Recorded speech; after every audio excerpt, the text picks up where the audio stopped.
What if I told you that your lack of confidence has nothing to do with fear and everything to do with how the world sees you? In this video, we're not teaching you to feel confident. We're teaching you to become untouchable. Confidence has been misunderstood by most people for centuries. The world teaches you to feel confident, to look in the mirror, repeat positive affirmations, and tell yourself that you are good enough. But this is emotional theater. It's a performance meant to soothe your insecurities rather than to eliminate them. Machiavelli would call that a weakness, a dependence on feeling. For him, confidence was never about emotion, it was about power. It was a tool, a weapon, and most importantly, a signal of dominance that others could see, interpret, and obey. To understand this, you must realize that power in society does not belong to the strongest or the most intelligent. It belongs to the one who appears certain. People follow certainty the way lost soldiers follow a commander in a storm, not because he knows the way, but because he acts like he does. Confidence, therefore, is perception. It is theater performed for the eyes of others, not comfort for your own heart. Machiavelli believed that humans are not driven by truth, but by illusion. He wrote that rulers must learn how not to be good when necessity demands it, for appearances are often more useful than virtues themselves. Confidence works by the same law. It does not matter whether you are prepared. What matters is that others believe you are. When you walk into a room with silent certainty, when your eyes do not waver, and when your body moves as though it knows exactly what it's doing, people adjust their expectations. They begin to trust your confidence more than their own doubt. This is the secret most people never learn. Confidence does not come after success. It comes before it. Success is simply the world's delayed response to your projected certainty. Every great conqueror, every cunning politician, every influential leader began by pretending to be more than they were, until the world made it true. Julius Caesar was not born powerful, he acted powerful. Napoleon, short and dismissed, built his empire on strategic confidence that terrified taller men. The illusion always precedes reality. To be dangerously confident, you must stop treating confidence as a mood. Moods fluctuate. A feeling is fragile. It bends with emotion, circumstance, and failure. A weapon does not. A sword does not need to feel sharp to cut. It simply is. You must treat your confidence like that, a sharpened blade forged through repetition and control. Your face, your tone, your words, they all become instruments of command. Think of a courtroom, a boardroom, or a battlefield. The most powerful person is rarely the loudest. It's the one whose voice remains steady when chaos erupts, the one whose body language speaks of quiet assurance, the one who never rushes to prove themselves. That kind of presence is not built from emotion. It's built from discipline. Machiavelli would tell you to use confidence as a calculated display, a show that convinces others of your superiority before they ever see your abilities. The world doesn't test what it already believes. In truth, confidence as a weapon operates on 3 layers: perception, projection, and control. Perception is what others see, your external theater of power. Projection is how you amplify that image, through decisive tone, unwavering eye contact, and silence that demands attention. Control is what keeps it all together, the refusal to let fear or doubt break through the mask. When these 3 align, confidence becomes lethal. You must also understand that confidence as a weapon has moral neutrality. It can be used for good or evil, for creation or destruction. Machiavelli would not care which, only that it works. In his world, hesitation was death, and weakness was betrayal. To wield confidence effectively, you must detach from the need for constant validation. You must act as though you are already in possession of what you seek. The powerful man does not ask, "Can I do this?" He declares, "It will be done." Every gesture you make must reinforce your position. If your posture speaks uncertainty, others will doubt you before you ever open your mouth. If your tone trembles, they will sense it, and predators, yes, even in modern society, will circle. But when you carry yourself with the silent aggression of certainty, people step aside. They sense something they can't name: authority. That authority is not magic, it's not arrogance, it's strategy.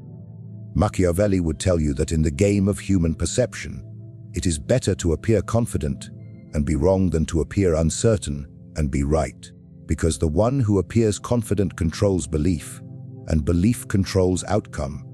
The world rewards those who make others feel safe in their leadership, not those who constantly question themselves. Therefore, confidence is not honesty, it is art. The art of appearing unshakable in a world full of doubt. Confidence as a weapon is also self-reinforcing. Once you begin to act with certainty, people's responses mirror it back to you, and soon it becomes reality. This is the true Machiavellian circle, a cycle of illusion that turns into fact. You act powerful, people treat you as powerful, and their treatment convinces you that you truly are. The illusion becomes the truth, and the truth strengthens the illusion. That is why those who wait to feel confident before they act will wait forever. The feeling never comes first. Confidence begins as a decision, not as an emotion. It is born the moment you stop asking for permission and start projecting authority. The moment you stop hoping others will see your worth and start making them believe they already do. Power does not belong to the one who shouts the loudest or strikes the hardest. It belongs to the one who remains calm when everyone else loses control. Machiavelli understood this truth with surgical precision. In The Prince, he did not describe rulers as emotional heroes. He described them as cold tacticians who understood that panic is poison and composure is currency. The man who controls his emotions controls his image, and the man who controls his image controls the world around him. Confidence, when stripped of its glamour, is nothing more than mastery over reaction. Every outburst, every sign of insecurity, every moment of visible frustration, it all exposes a crack in the armor. The instant you lose composure, you give power to the one who provoked you. That is why the dangerously confident individual moves slowly, speaks deliberately, and rarely reacts in haste. His calmness is not weakness, it is strategy. It is the patience of a predator who waits for the perfect moment to strike. Machiavelli would call this calculated calm, the art of appearing unmoved. The ruler who appears unbothered by chaos is the one the people trust to lead. In war, the general who stands still while others tremble becomes the pillar of morale. In conversation, the one who doesn't rush to defend himself suddenly appears to have nothing to fear. Composure breeds trust, and trust breeds influence. When you master this, you no longer chase control, you become control. The secret behind composure is understanding that emotions are weapons often used against you. Every insult, every rejection, every moment of tension is a test designed to pull you off balance. The world provokes to see what you will reveal. If your temper rises, they see your weakness. If your tone breaks, they hear your insecurity. But if you stay still, calm, observant, unreadable, they are left powerless. The one who cannot be provoked cannot be predicted, and the one who cannot be predicted cannot be defeated. There is immense power in silence. When someone insults you and you do not respond, they begin to question themselves. When someone tries to make you angry and you remain still, their confidence collapses. Machiavelli believed that a leader must often pretend to be calm, even when the storm is raging inside. Because composure is not about feeling peace. It's about projecting control. No one needs to know what you feel.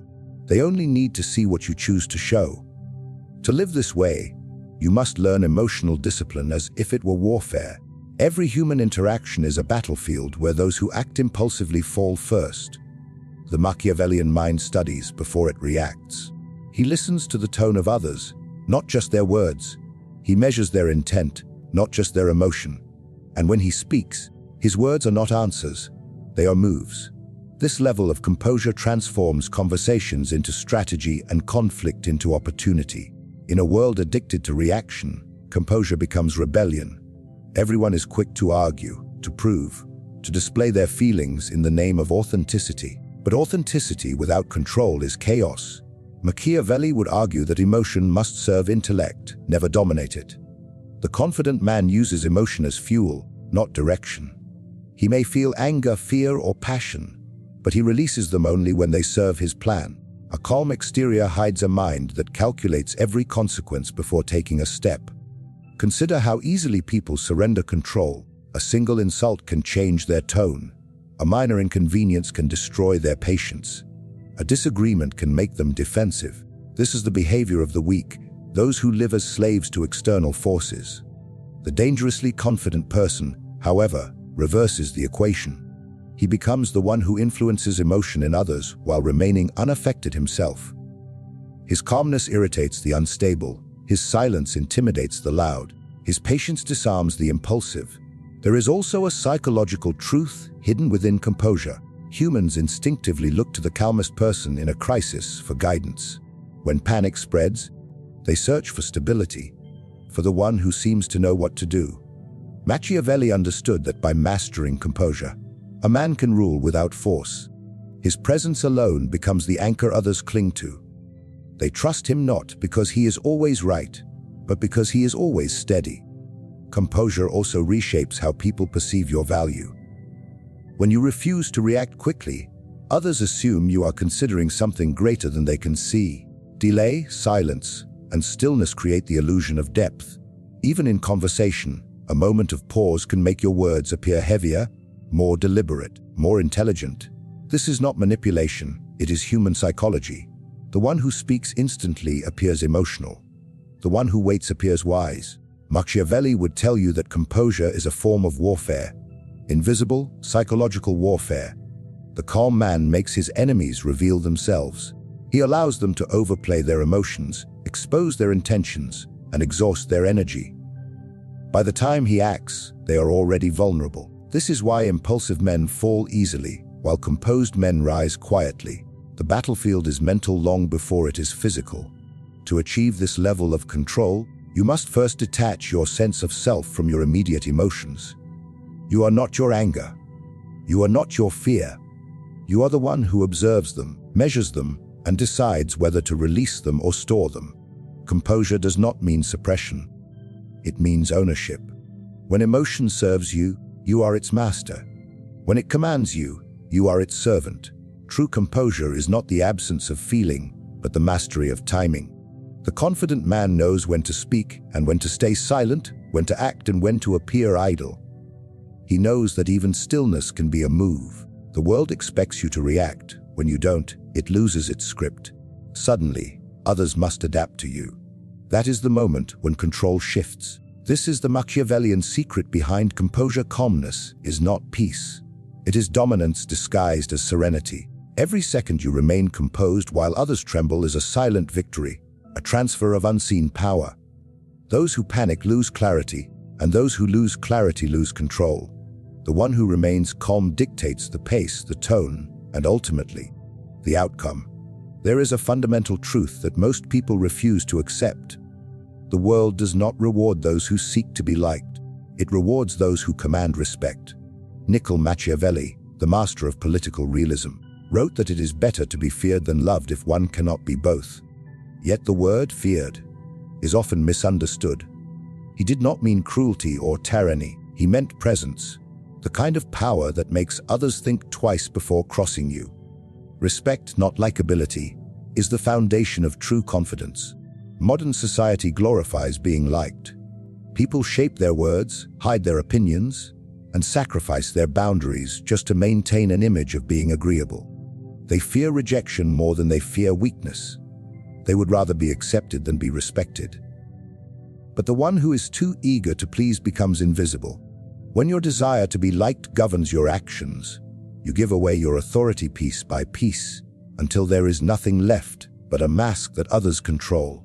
Machiavelli would call this the death of sovereignty, the loss of self-rule. To be dangerously confident, you must abandon the childish need for universal approval. The more you try to make everyone like you, the more you become dependent on their opinions. Every compliment lifts you, every criticism wounds you, and slowly you become a prisoner to external validation.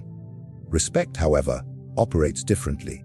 It is not given for charm, it is earned through boundaries, consistency, and strength. When people respect you, they may not always like you, but they will not forget you. The pursuit of likability weakens your position because it forces you to negotiate your identity to fit others' expectations. You start bending your words to avoid conflict, laughing at things you don't find amusing, agreeing with ideas you don't believe in. In trying to be liked, you betray yourself, and once you do, others can sense it. People instinctively respect those who are comfortable being disliked, because that comfort signals independence. When you no longer need approval, you become untouchable. Machiavelli observed that rulers who tried too hard to please everyone ended up pleasing no one. The people saw them as weak, inconsistent, and unfit to lead. Strength, on the other hand, even when unpopular, commands loyalty. A confident person understands that respect lasts longer than affection. Affection fades with emotion. Respect grows with time. When someone respects you, they trust your word, even when they disagree with it. When someone merely likes you, their loyalty vanishes the moment your opinion offends them. To command respect, you must develop a presence built on firmness and clarity. Every word you speak must come from conviction, not from the desire to impress. The Machiavellian mind speaks with intention. He does not speak to be liked, he speaks to be understood. He does not adjust his values to suit the crowd, he adjusts the crowd to suit his values. That is the difference between a follower and a leader. One conforms to survive, the other defines the terms of survival. Respect also depends on how you handle confrontation. The person who avoids conflict at all costs loses power, while the one who faces it with calm authority gains control. When you refuse to be intimidated, when you stand firm without aggression, others begin to measure their words more carefully around you. They sense the strength in your restraint. Machiavelli would say that the man who commands respect uses composure as a shield and principle as a sword. He does not seek fights, but when challenged, he does not retreat. Likability often comes from compliance. Respect comes from consistency. People respect those who cannot be easily influenced. A person who changes their behavior based on who they are talking to is forgettable. A person who remains grounded no matter the audience becomes memorable. Even your enemies will respect your integrity if you never waver from it. Machiavelli valued this above all, the power to remain constant in a world of shifting loyalties. To shift from likability to respect, you must first embrace solitude. The path of independence is often lonely because it removes the comfort of approval. You must become comfortable being misunderstood. Not everyone will agree with your choices, and that is the price of leadership. But over time, those same people who doubted you will recognize your strength. Respect is born not from agreement, but from observation. People must see your discipline, your calm, and your refusal to compromise before they truly understand your value. There is also a psychological principle behind respect. People respect what they cannot easily access. The more available you are, the less you are valued. The Machiavellian approach to confidence demands mystery, a deliberate distance that forces others to earn your attention. When you withhold immediate approval, people chase yours. When you don't reveal everything about yourself, people speculate. Mystery creates fascination, and fascination creates respect. The person who reveals too much loses both. Machiavelli believed that a leader must manage perception like a sculptor manages stone. To command respect, you must design how the world sees you.